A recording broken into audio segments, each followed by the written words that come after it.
미국의 유명한 설교학 교수이신 그 스티브 브라운 교수님이 다 알았다고 생각한 이후 내가 배운 것들, 그런 제목의 책에서 서론에서 자기 이야기를 하셨어요. 평생 그가 아주 복음주의 신학교의 교수로 또 아주 탁월한 설교가로 사역을 하면서 설교도 하고 강의도 하고 책도 쓰고 그랬는데 뭔가 자기에게 심각한 문제가 있다는 것을 깨달았다는 겁니다. 그게 뭐냐면 자기는 그동안에 너무 어떤 지식적인 차원에서 진리만 가르쳤다는 거죠. 그걸 그분의 표현대로 말하면 노래에 가사와 곡조가 있는데 자기는 그동안에 계속 가사만 가르쳤다는 겁니다.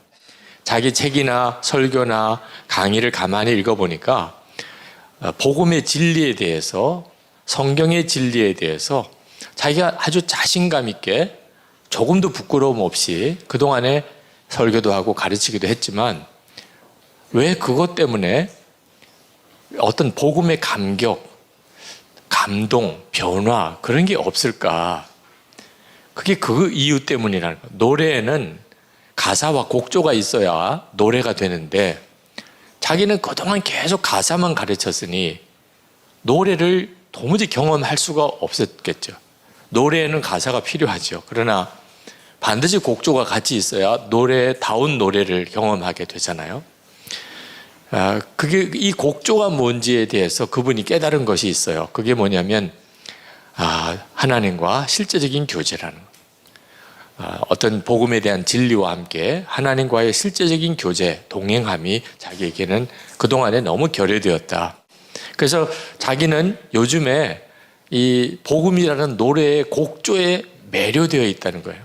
그리고 이제 다시 자기가 설교하거나 가르치는 자리에 돌아가면 더 이상 가사를 가르치는 데만 자기는 초점을 두지 않을 거라는. 자기는 곡조와 함께 노래를 가르치고 싶다. 그런 글을 썼어요. 저는 정말 제가 가지고 있는 제 마음과 너무 똑같은 표현을 하고 계시다고 하는 사실을 깨닫고 참 큰 위로가 됐습니다. 우리는요, 복음이라는 것에 그걸 노래라고 말하면 황홀한 노래죠. 그 복음에 의하여 사실 우리가 여기까지 온 거잖아요. 그런데 신학교에 들어가서 대부분 메말라져 버립니다. 그 복음의 노래를 듣고 주의 종이 되기로 헌신하고 신학교 가서는 그만 메말라져요. 그 신학교에서 뭘 대단히 잘못했나?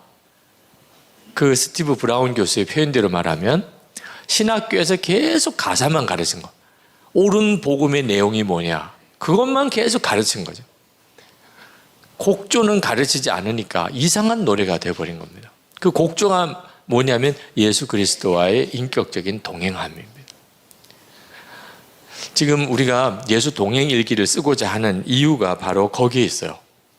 정통주의와 복음주의의 차이는 바로 이 점입니다. 정통주의는 성경의 진리가 무엇인가에 모든 초점이 있어요. 성경의 진리가 뭐냐. 그런데 복음주의는 그 성경의 진리를 실제로 내 삶으로 어떻게 살아냈느냐. 그게 복음주의예요. 그래서 예수님과 동행함에 대한 것을 이렇게 강조해야 할 수밖에 없게 된 거죠.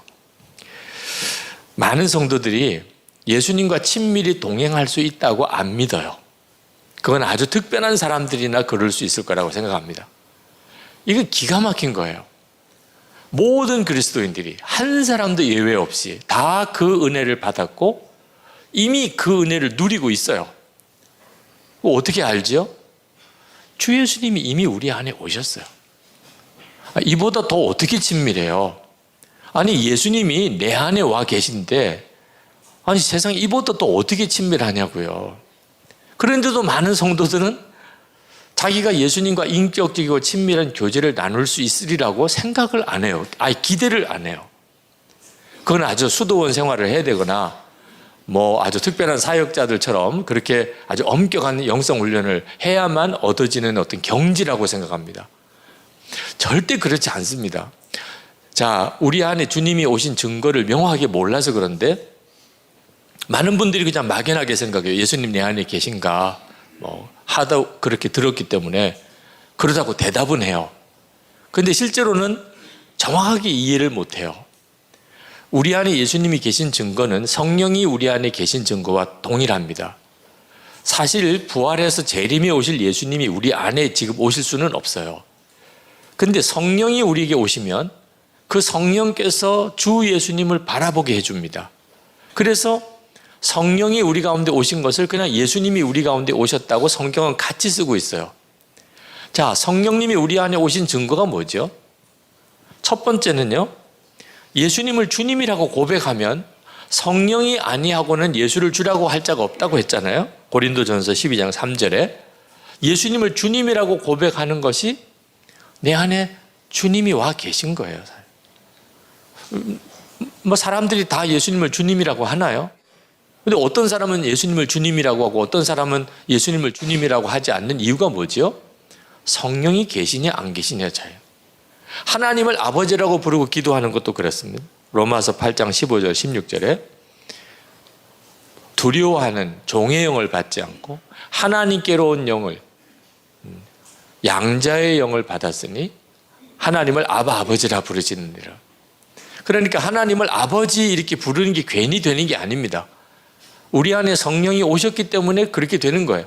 모든 사람들이 다 하나님을 아버지라고 안 하죠. 오 마이 갓 이렇게는 해도 아버지라고는 성령께서 그렇게 하게 하신다는 겁니다. 고린도전서 2장 12절에는 하나님의 은혜를 깨달아요. 우리가 세상의 영을 받지 않고 하나님께로 온 영을 받았으니 하나님께서 은혜로 주신 것을 알게 하려 하십니다. 그러니까 하나님이 은혜를 주시는데 은혜를 은혜롭게 깨닫는 사람은 성령이 계신 사람만 그렇습니다. 그러니까 설교를 들을 때 은혜가 되는 사람이 있고 이해가 안 되는 사람이 있죠. 찬양을 들을 때 은혜가 되는 사람이 있고 이해가 안 되는 사람이 있죠. 노래방 가서 좋은 사람이 있고 예배당 와서 좋은 사람이 있죠. 철야기도 하는 사람이 있고 밤새도록 고스톱 하는 사람이 있죠. 좋은 게 달라요. 은혜가 다르다니까요. 나는 왜 찬양과 말씀이 은혜롭지요? 내 안에 계신 성령 때문에. 우리가 세상의 영을 받지 않고 하나님께로 온 영을 받았으니 은혜를 깨닫는 거죠. 요한일서 4장 12절 13절에 하나님을 본 사람이 없지만 우리가 서로 사랑하면 하나님이 우리 안에 거하시고, 아주 여기는 하나님이 우리 안에 계시다고 말씀. 성령 하나님이시죠. 우리가 용서해야 된다, 사랑해야 된다는 이 생각이 우리 생각이 아니에요. 우리 안에 계시는 성령께서 하시는 거죠. 에베소서 4장 30절에 성령의 책망을 느낍니다. 성령을 근심케 하지 마라. 성령이 우리 안에 계시니까 성령의 근심을 느끼는 거예요. 세상 사람은 기도 안 한다고 마음이 괴로울 사람 없어요. 11조 안 한다고 괴로운 사람 없어요. 오히려 11조 해서 더 괴롭죠. 그 사람들은. 이거 왜 이런 차이가 나죠? 우리 안에 계신 성령께서 내가 하나님의 말씀대로 살지 않으면 성령께서 너무너무 근심하시죠. 그러니 당연히 괴로운 거가 되는 거예요. 빌립보서 2장 13절에 너희 안에서 행하시는 이는 하나님이시니 당신의 기쁘신 뜻을 위하여 너희로 소원을 두고 행하게 하시는. 그러니까 내 마음속에 어떻게 다른 사람에게는 없는 하나님을 위해서 뭔가를 하고 싶은 소원이 생기죠? 성령께서 그렇게 하시는 거예요. 그러니까 불신자들은 예배당을 짓는 걸 옆에서 봐도 거들고 싶은 생각이 없어요. 다른 목적이 없는 다음에는. 그죠? 이유가 있죠.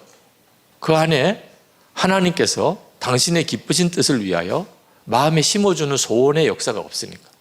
그러니까 우리 여기 계신 목사님 또 사모님들 다 사실 여기까지 오는 과정에서 주의 일을 하고자 하는 간절한 마음이 여러분의 것이 아닌 겁니다.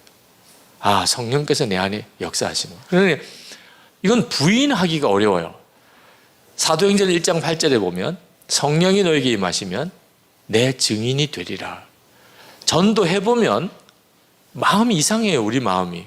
실제로 전도해서 뭐 얻어지는 게 뭐 있어요? 우리 자신에게 무슨 유익이 있어요? 그런데 내가 전도해서 예수 믿었다. 엄청나게 기뻐요. 그렇게 전도했는데 거절받았다. 너무 속상해요. 왜 이런 마음이 드는 거죠? 성령께서 우리 안에 계시니까 그런 거죠. 그러니 우리 안에 주님이 와 계세요. 모든 그리스도인에게 다 이루어진 일이에요. 세상에 이보다 더 친밀함이 어딨냐고요. 그런데도 주님과 친밀함은 너무 어려워. 나도 그럴 수 있을까? 이런 생각을 하는 것은 진리를 정확히 이해하고 있지 못하기 때문에 그렇습니다. 그리고 또 하나가 그렇게 주님과 친밀해질 수 있다는 사실을 분명하게 가르치지 않은 거예요. 그리고 그렇게 주님과 친밀히 동행하도록 그렇게 훈련시켜 주지 않았기 때문입니다. 그러니까 맨 주님과 친밀히 동행하는 사람이 없는 거예요. 교회에서 주변에서 아무리 봐도. 그러니까 주님과 친밀히 동행하지 않는 게 그게 정상인 것처럼 생각이 돼요. 어떤 사람이 주님과 아주 친밀히 동행하는 사람을 보면 매우 이상해요. 어떻게 저런 사람이 다 있을 수 있지? 그 사람이 정상인데 완전히 우리가 판단이 왜곡이 되어버렸어요. 정상이 비정상인 것처럼, 비정상이 정상인 것처럼.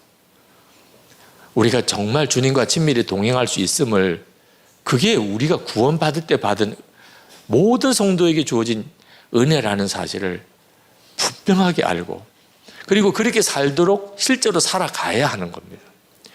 예수님이 우리 안에 오신 이유, 오늘 읽은 말씀에 보면 밥 같이 먹자고 오셨다는 거예요.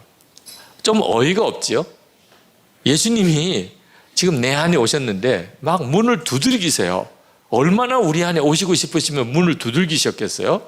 그런데 그렇게까지 간절하게 우리 안에 오실 이유가 너무 허탈해요. 밥 같이 먹자. 그는 나와 더불어 먹고 나는 그와 더불어 먹으리라. 그런데 이 말씀을 묵상하다가 이거 진짜 놀라운 것이구나. 우리 주님은 아주 특별하게 무슨 거창하게 우리 안에 오시기를 원하신 게 아니고 밥 같이 먹는 친밀함을 말씀해요. 물론 신학적으로 성찬을 말하는 해석도 가능해요.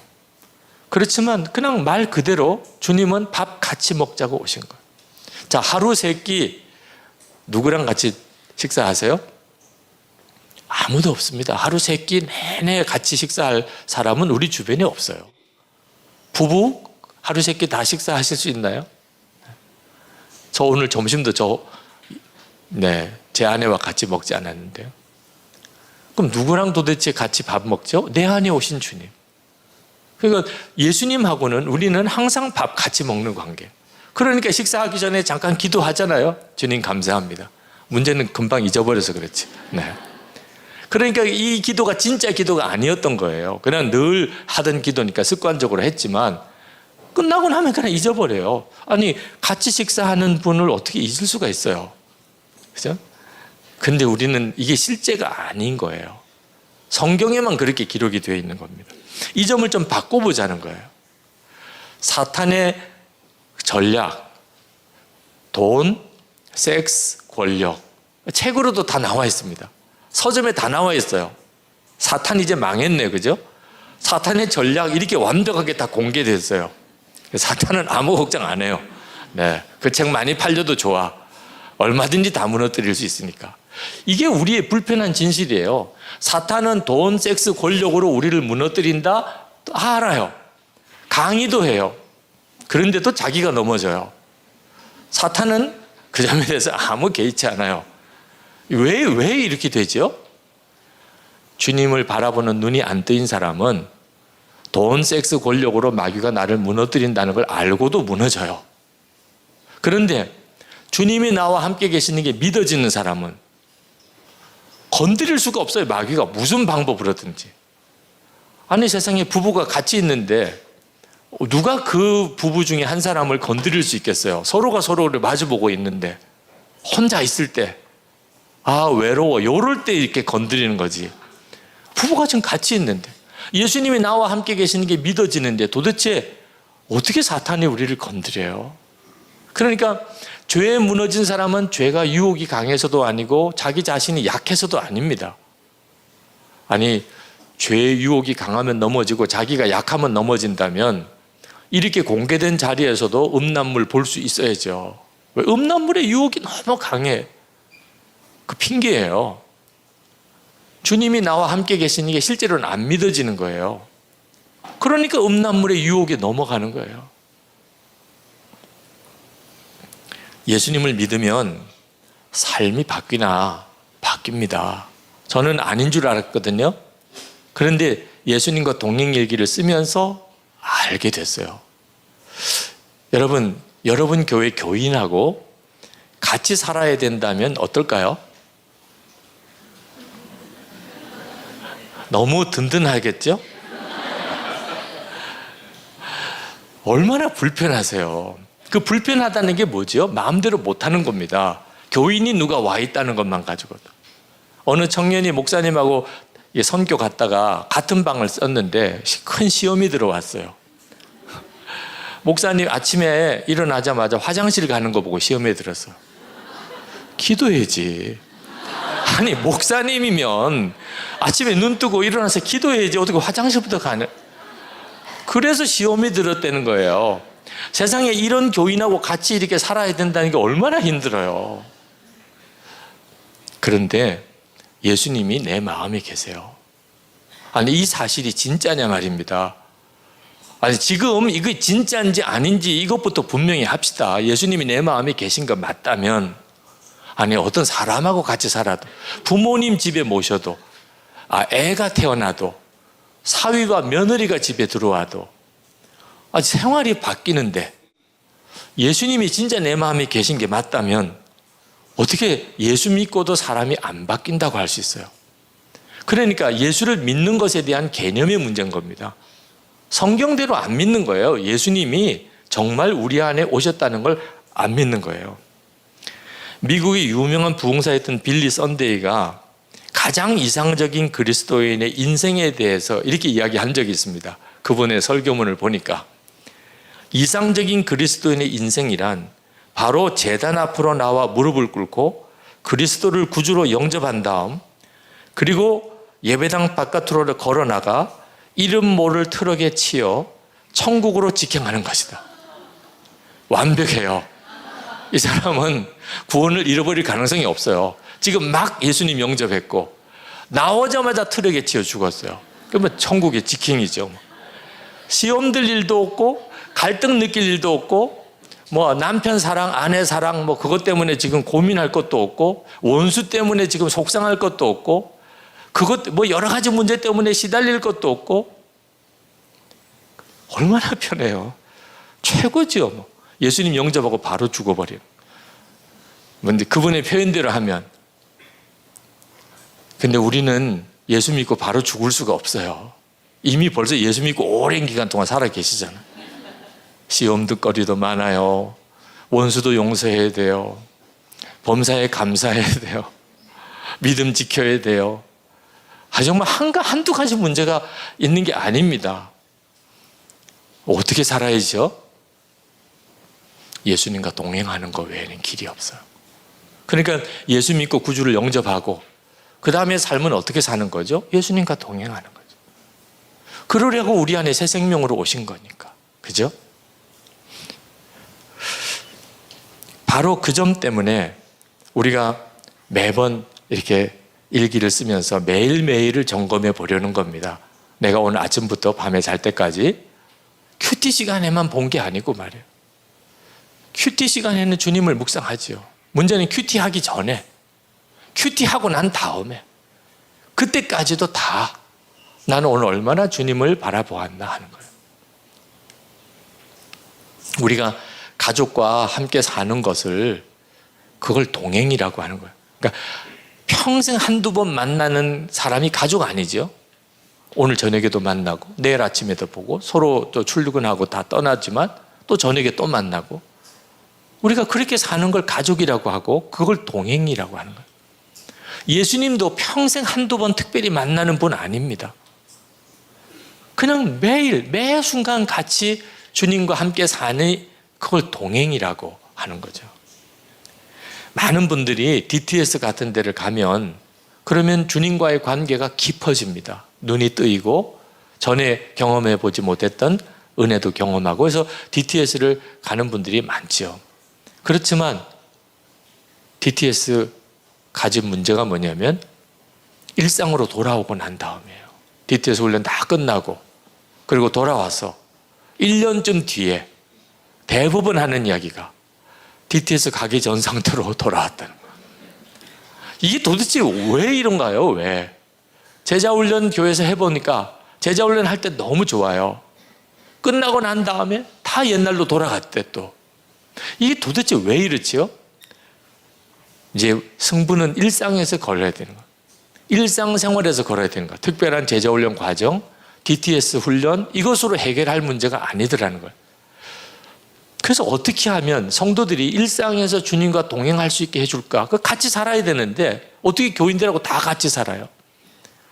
하나님께서 주신 지혜가 스스로가 자기가 늘 주님과 함께 동행하고 사는지를 매일 그냥 점검하라.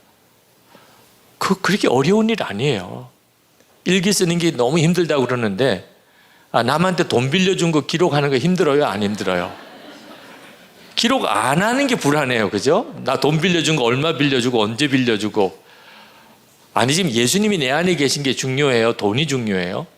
어떻게 비교가 안 되는 걸 가지고 그렇게 비교를 해요? 남 돈 빌려준 거 체크하는 거는 뭐 너무 중요한데 어떻게 주님 나와 같이 계신 그 주님과 함께 사는 것을 체크하는 것은 그렇게 힘들다고 하죠. 내 마음에 진짜 갈망이 없는 거예요. 어느 목사님이 예수 믿는 것은 예수님과 배낭여행하는 거다 이런 표현을 쓰셨는데 정말 무릎을 탁 쳤어요. 정말 그냥 선명하게 그려져요. 어디서 배낭여행을 누구랑 같이 한다면 그러면 항상 점검할 거 아니에요? 그 사람하고 같이 배낭여행 하는데 오늘 어디서 자야 될지 뭘 타고 가야 될지 오늘 어디로 구경 가야 될지 모든 것을 다 배낭여행 같이 가는 사람이 동행하지. 아침에 일어나면 주님과 함께 오늘 하루의 배낭여행을 가는 거죠. 이 감각이 분명해야 한다는 겁니다. 그걸 계속 그 감각을 유지할 수 있는 방법이 제가 보기에는 가장 탁월하더라고요. 일기를 써보는 것. 그리고 일기를 서로 나누는 것. 우리의 일상생활에 주님과 동행이 열쇠입니다. 그래서 이것을 예수 동행 운동이라고 이름을 붙였어요. With Jesus Movement. 사역은 With Jesus Ministry. With Jesus, 예수 동행이 이게 하나님께서 정말 원하시는 거구나. 그래서 우리가 Working with Jesus라고 했는데 거기에는 Pray with Jesus, 기도도 주님과 함께 하는 거예요. Life and Death with Jesus, 살고 죽는 게 다 주님과 함께죠. 여행 with Jesus, 자녀교육 with Jesus, 결혼 with Jesus, 가정생활 with Jesus, 비즈니스 with Jesus, 정치 with Jesus, 통일운동 with Jesus, 선교 with Jesus. 다 해요, 다. 우리의 모든 영역이 다 주님과 함께. 제가 한 번은 어느 목사님들 모임에서 부부 모임에 여행을 이렇게 가게 되는데 제가 그 일을 이제 주선도 하고 진행도 해야 될 그런 순서라 제가 그 일을 담당을 해서 이제 여행을 출발을 떠납니다.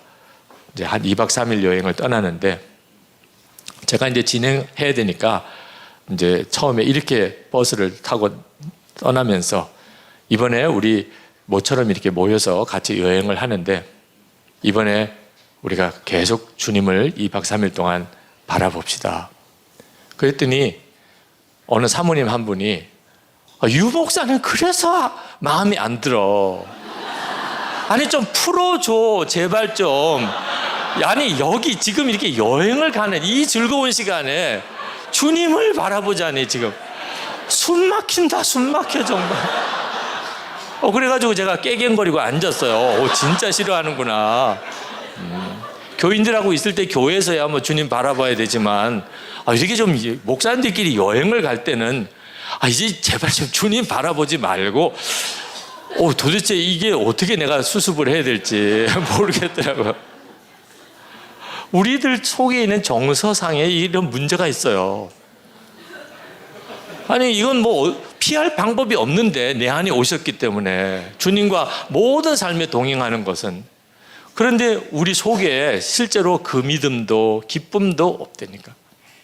그러니 맨 엉터리인 거죠. 목회자인 우리들부터 그 점이 안 되니. 열심 참 대단한 분 보면 얼굴이 그렇게 밝아요. 너무너무 귀해요. 하여튼 하는 것마다 다 감동적인 간증거리예요. 이런 교인들을 여러분들이 혹시 보았다면 틀림없이 최근에 믿은 사람. 최근에 믿은 사람들. 최근에 은혜 받은 사람들이에요, 다. 저 사람은 어떻게 예수를 믿어도 저렇게 얼굴이 우중충하고, 저 사람은 늘 짜증이 나. 이런 분들은 다 30년 이상 믿은 분들이에요. 만나보면. 어느 목사님이 그런 식으로 조크를 하시던데, 이런 조크가 통할 수 있다는 게 참 불편한 거죠. 어떻게 예수님과 오래 동행한 사람이 더 우중충하고 이제 막 주님을 만난 사람이 더 밝죠? 이게 도대체 왜 그렇죠? 우리가 신앙생활을 주님과 동행을 안 한 겁니다. 그냥 연조만 계속 해마다 늘어난 거예요. 5년, 10년, 20년 이렇게 늘어났지, 주님과 동행을 하면서 그렇게 살았다면 절대로 그럴 수가 없어요. 예수님과 동행일기를 쓰자고 할 때 엄청난 기대를 하시는 분들도 계세요. 어느 목사님이 쓰시다가 그만두셨는데 왜 그러셨냐고 그랬더니 자기는 영성일기 쓰면 유기성 목사 같은 줄, 같이 되는 줄 알았대요. 근데 쓰다가 보니까 자기는 전혀 그렇게 될 가능성이 없더래. 그래서 뭐 써도 소용없네 그러고 이제 안 쓰신다. 그러니까 영성일기 쓰면서 헛기대를 가지시는 분도 계세요. 엄청난 일이 벌어질 거야. 주님과 동행. 우와, 그러면 뭐 날마다 주님을 놀랍게 체험하고. 아니, 날마다 주님 체험하는 게 꼭 그게 바람직한 게 아닙니다. 사도 바울이 예수님 만나고 눈 멀었다니까요. 아니, 이런 일이 매일 일어나면 도대체 어떻게 감당하시려고 그러세요?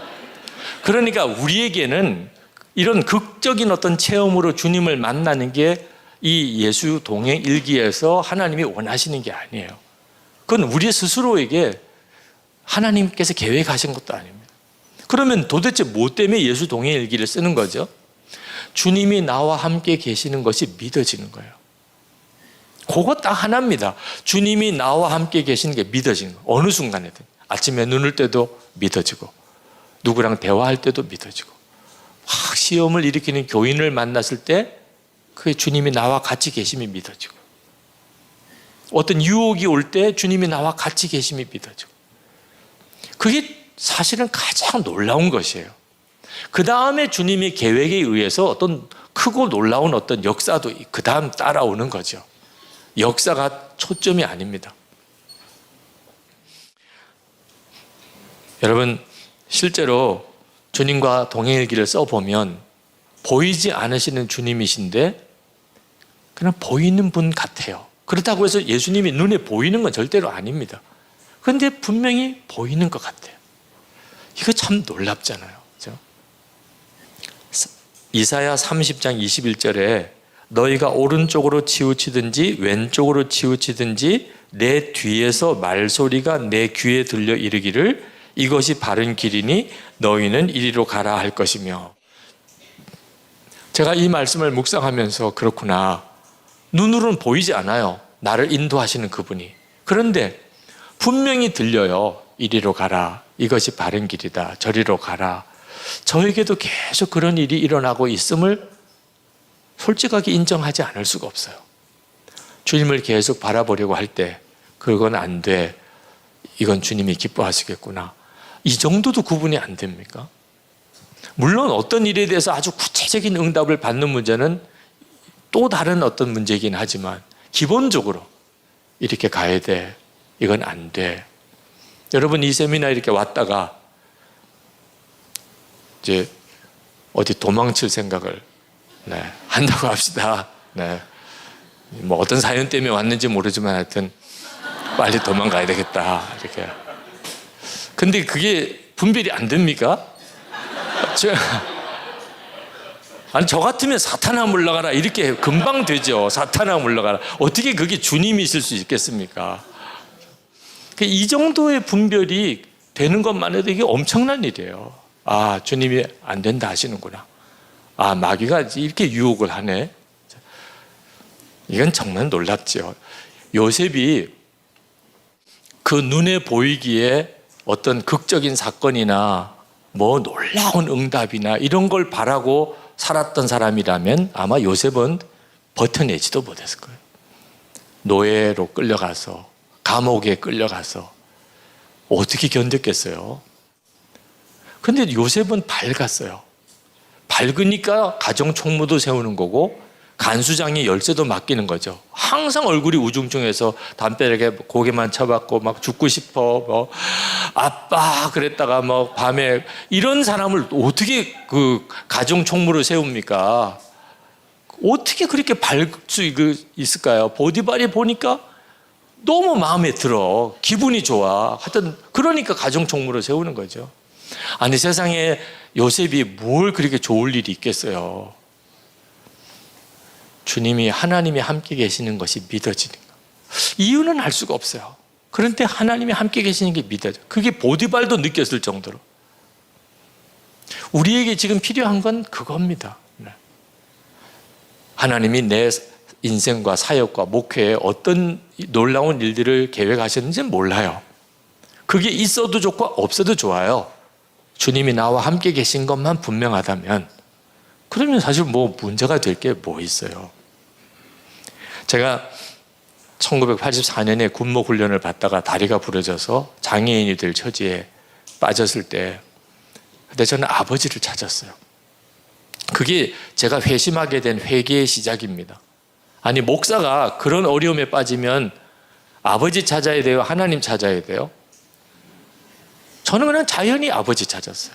아버지가 나를 어떻든지 손 써서 서울 큰 병원에 수술해 주시면 그러면 내가 장애인은 안 될 텐데 그 생각으로 밤 늦게까지 그냥 아버지 연락 드리려고 막 안달을 했어요. 연락 안 돼요. 이제 수술 들어가야 된대요. 그때서야 하나님 생각이 나. 그게 얼마나 나를 비참하게 했는데. 너 목사 맞냐? 너 진짜 하나님 믿는 사람 맞냐? 너 이러고도 어떻게 목사라고 할 수 있냐? 그게 그냥 회개가 터지는 이제 물꼬가 되고, 그리고 제 내면에 사람들한테 숨기고 가려웠던 제 내면의 죄가 다 깨달아지고 보여지면서, 그리고 예수님 십자가의 주님의 은혜, 비로소 내가 내 은혜로 받아들이고 하나님 앞에 나 자신을 완전히 드리겠다고 헌신하고 이제 이렇게 된 사건이 그날 밤 사건이었습니다. 그런데 10년 뒤에 제 아내가 암이 생겼어요. 암 진단을 받았어요. 그때도 정말 휘청거릴 정도로 쉽지 않았습니다. 근데 10년 뒤에 제 아내가 암에 걸렸을 때 나중에 수술을 하고 하나님이 놀랍게 치유를 주셨지만 그 뒤에 만나는 사람들이 야단을 치세요, 저에게. 그런 어려운 일이 있었으면 좀 연락도 하지. 죄송해요. 제가 경황이 없어서 연락도 못 드려서 죄송합니다. 그런 일이 있었으면 좀 이야기도 해주지. 그래야 우리도 같이 기도하잖아. 죄송해요. 그러면서도 제 마음속에 이게 뭐야? 제가 장애인이 될 거하고 제 아내가 암인 거하고 어떤 게 더 심각한 문제예요? 근데 제가 장애인이 될 처지에 빠졌을 때 저는 정말 제정신이 없었어요. 아버지, 어떻게 하면 우리 아버지에게 연락하지? 나는 하나님을 진짜 믿는 사람이 아니었구나. 근데 제 아내가 암이라는 진단을 부흥 집회, 저녁 집회 전에 제가 전화를 받았습니다. 30분 뒤에 이제 설교하러 올라와야 돼요. 정말 설교를 못 하겠더라고. 그때 한 30분. 넌 죽었다면서 뭘 죽는 게 그렇게 무섭냐? 너 교인들 중에 너처럼 이런 절박한 문제 때문에 오늘 사모하는 마음으로 교회에 온 분들이 부흥에 온 걸 모르냐? 그 두 말씀에 확 바뀌어버렸어요. 정말 놀랍잖아요? 그 10년이 그냥 10년이 아니었어요. 주님을 인격적으로 알아가는 믿음이 나도 모르게 커진 거죠. 여러분은 여러분의 10년 전과 지금의 믿음이 다릅니까? 달라야 하는 거예요. 예수의 동행을 왜 하려고 하나? 그게 우리 믿음을 바꿔요. 지금 내 믿음의 수준에서 아마 더 떨어질 수도 있어요. 형식적인 신앙생활만 하다 보면. 우리 교인들이 지금 심각한 문제에 빠져들 있어요. 믿음이 연조가 깊어지면 더 깊어져야 되잖아요. 예수 동행, 주님과 동행하도록 해주지 않으면 길이 없습니다.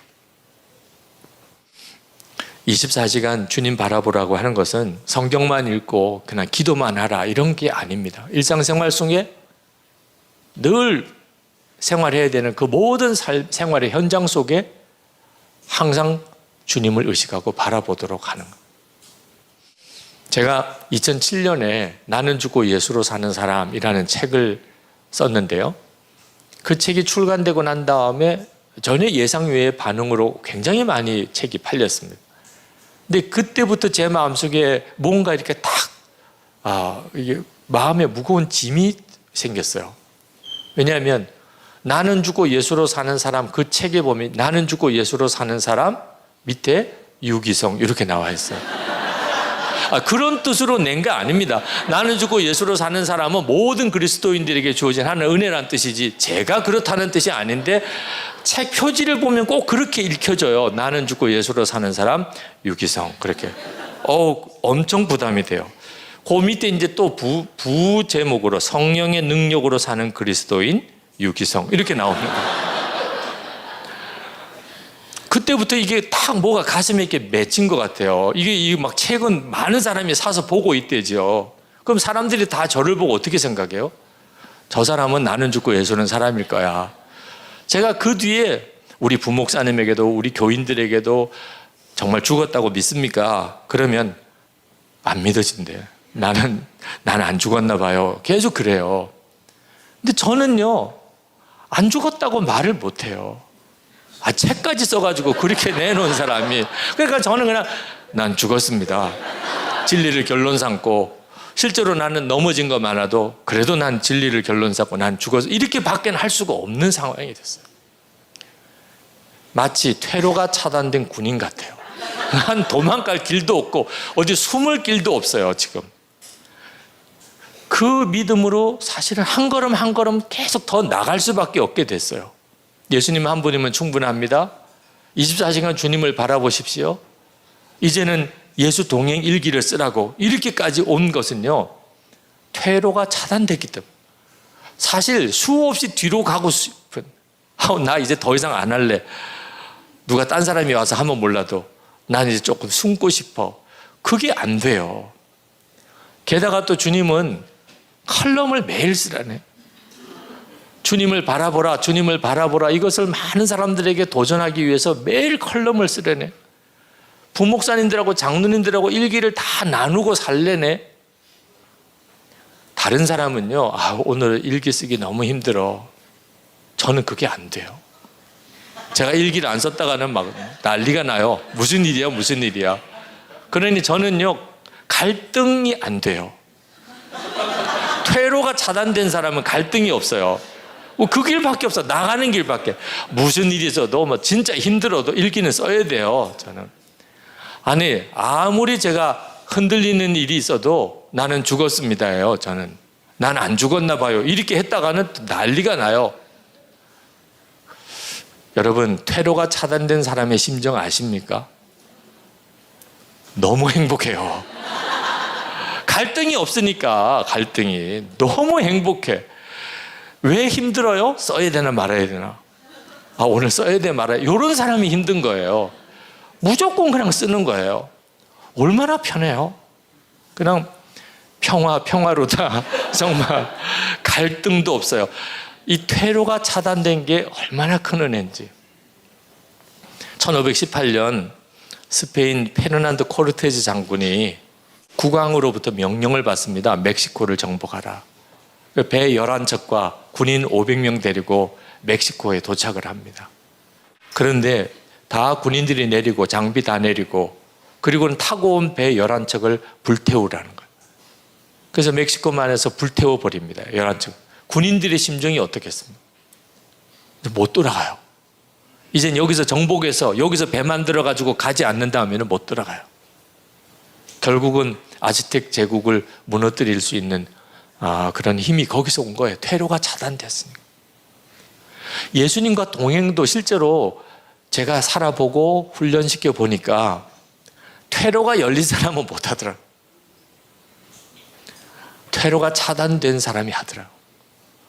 그래서 여러분들에게도 예수 동행해야 되겠구나. 이게 마음이 결론이 오면 그 다음에 퇴로를 차단해야 돼요. 퇴로를 차단하는 게 어떻게 하는 거죠? 교인들이 이렇게 광고하는 거죠. 저는 이제부터 예수님과 동행하기 위해서 일기를 매일 쓸 겁니다. 여러분에게 이렇게 말하는 것은 제가 혹시 안 쓸 수도 있기 때문에 그렇습니다. 저를 만날 때마다 계속 물어주세요. 오늘 일기 썼냐? 어제는 쓰셨냐? 계속 물어주세요. 확실하게 퇴로를 차단하는 거예요. 안 쓸 수가 없어요. 그죠? 교인들하고 일기 나눈 방을 개설하는 겁니다. 안 쓰면 당장 다 소문나죠. 제가 안 쓴 날 온 교인들에게 알려주세요. 퇴로를 확실히 차단한 거죠. 나는 죽었습니다. 무슨 일이 있어도, 아니 우리나라 옛날 속담에도 입은 삐뚤어져도 말은 바로 하라 그랬잖아요. 성경에 우리가 예수님과 함께 죽었다면 그러면 우리도 이 고백을 그렇게 해야죠. 아니 내가 속죄함 받았다 값없이, 그건 말씀대로 믿으면서 예수님과 우리가 십자가에서 연합하여 죽었다는 그 말씀은 왜 이렇게 맥집어보고 나 안 죽었나 봐, 펄떡펄떡 뛰고 있네, 이런 꼴이 왜 나옵니까? 근데 나는 죽었습니다, 나는 죽었습니다 이렇게 고백하면서 지금까지 살아보니까 하나님이 놀랍게 눈을 열었어요.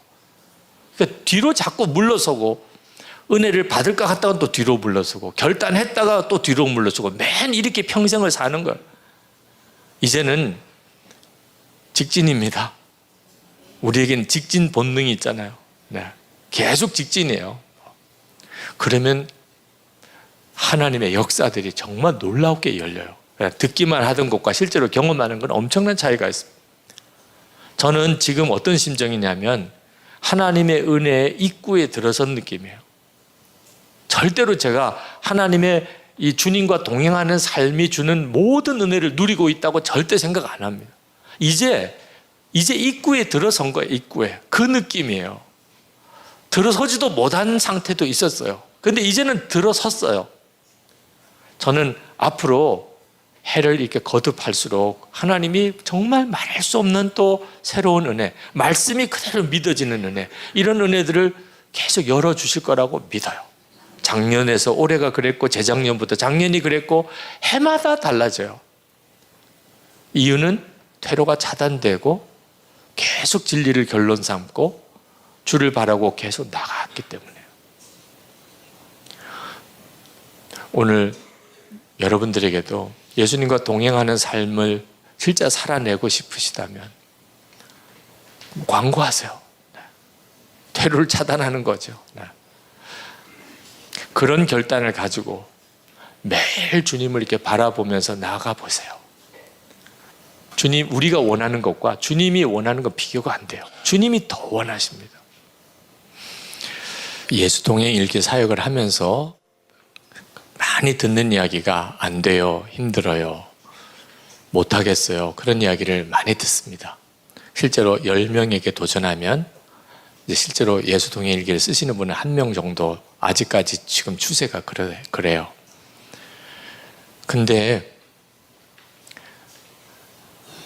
여인이 해산할 때 너무 고통스러워서 더 이상 참을 수가 없어, 더 이상 견딜 수가 없어, 너무 힘들어. 그러면 뭐라고 그래요? 지금까지 고생한 것도 대단해, 그래 그만하자. 여기까지인가 보다. 그래 이제 너도 좀 쉬어. 그러면 다 죽는 거예요. 그죠? 이건 돌아갈 길이 있다고 생각할 수 없는 길이잖아요. 애기를 낳아야죠. 그러니까 너무 잔인하게 말하는 거예요. 더 힘을 내, 더 얼마나 잔인한 이야기를 해요. 근데 순간 아기가 태어나고, 그리고는 기쁨이 확 오잖아요. 주님과 동행함에도 영적인 싸움이 있더라고요. 마귀가 절대로 이것을 기뻐하는 것 같지 않아요. 그래서 이렇게 실제로 해보라 그러면 많은 분들이 안 돼요, 힘들어요 이렇게 나옵니다.